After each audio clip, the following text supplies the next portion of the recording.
উমর রাদিয়াল্লাহু তাআলা আনহু যখন জীবন্ত অসাই ছিলেন এবং তিনি যখন শাসন আমলে বসেছিলেন 24 লাখ হুকুমরানি চালাতেন, সেই সময় তিনি কোনোদিনও নিজে আত্ম অহংকার করেননি। কখনো নিজে যে গভর্নর, নিজে যে বাদশাহ, সেই বাদশার কখনো ফলাফলিত দেখাননি তিনি সর্বদা গরিবদের প্রতি যারা জুলুম করত তাদের প্রতি রুখে দাঁড়াতো, তাদের অন্যায়ের প্রতি রুখে দাঁড়িয়ে যেত।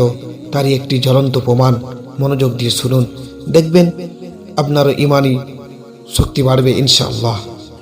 খলিফা হযরত উমর রাদিয়াল্লাহু তাআলা আনহু-এর দরবারে মিশর থেকে এক সাধারণ লোক মদিনায় এসে হাজির হলো। সে বলল, হে আমিরুল মুমিনিন, আমি আপনার কাছে জুলুমের বিচার চাই। উমর রাদিয়াল্লাহু তাআলা আনহু বললেন, বলো কি হয়েছে? লোকটি বলল, আমি মিশরের গভর্নর আমর ইবনুল আস রাদিয়াল্লাহু তাআলা আনহু-এর ছেলের সাথে দৌড় প্রতিযোগিতায় অংশ নিয়েছিলাম। আমি তার ছেলেকে হারিয়ে দিয়েছিলাম। এতে সে রেগে গিয়ে আমাকে চাবুক দিয়ে মারতে শুরু করলো এবং বলল, আমি সম্মানিতদের বড় লোকের ছেলে, আমিরুল মুমিনিন, এখন আমি আপনার কাছে এর বিচার চাই।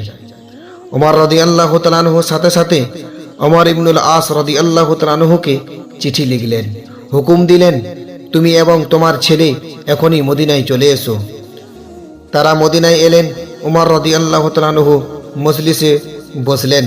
সেই মিশরি লোকটি কোথায়? লোকটি এগিয়ে এলো। ওমর রাদিয়াল্লাহু তাআলা আনহু তার হাতে একটি চাবুক দিয়ে ওমর ইবনুল আস রাদিয়াল্লাহু তাআলা আনহু-এর ছেলেকে মারতে বললেন। লোকটি চাবুক দিয়ে গভর্নরের পুত্রকে মারতে শুরু করলো। ওমর বলতে লাগলেন, মারো, ওই নিজেদের সন্তানকে ভালো করে মারো। ওমর ইবনুল আসের ছেলে নিজেকে গর্ব করে বলেছিল, আমি সম্মানিতদের ছেলে। তাই হযরত ওমর শাস্তি দেওয়ার সময় তার অহংকার দূর করার জন্য বললেন, নিজেদের সন্তান। বর্ণনাকারী হযরত আনাস রাদিয়াল্লাহু তাআলা আনহু বলেন, আল্লাহর কসম, আমরাও চাইছিলাম যে মারুক, কিন্তু এক পর্যায়ে আমাদের মনে হলো এবার থামানো দরকার। লোকটি মারা থামালো। উমর তাকে বললেন, এবার এই চাবুকটি ওমর ইবনুল আসের মাথায় মারো, কারণ তার ক্ষমতার প্রভাবেই ছেলে এমন করেছে। লোকটি বলল, হে আমিরুল মুমিনিন, তার ছেলে আমাকে মেরেছিল, আমি তার ছেলের কাছে থেকে বদলা নিয়েছি, বাবাকে মারার কোনো দরকার নেই।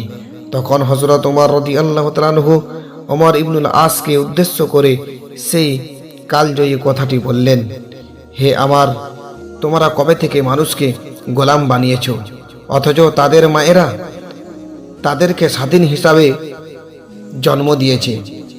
ওমর ইবনুল আস রাদিয়াল্লাহু তাআলা আনহু লজ্জিত হয়ে বললেন, হে আমিরুল মুমিনিন, আমি এই ঘটনার কথা জানতাম না, আর এই লোকটিও আমার কাছে বিচার নিয়ে আসেনি। তারপর হযরত ওমর রাদিয়াল্লাহু তাআলা আনহু কিছুটা শান্ত হয়ে বললেন, ইসলামে আইনের ক্ষেত্রে মন্ত্রীর ছেলে আর সাধারণ গণের মধ্যে কোনো পার্থক্য নেই। হযরত ওমর রাদিয়াল্লাহু তাআলা আনহু তা প্রমাণ করে দিলেন। ন্যায় বিচার সবার জন্য সমান, এটাই হলো ইসলামের আইন, এটাই হলো শরীয়তের আইন।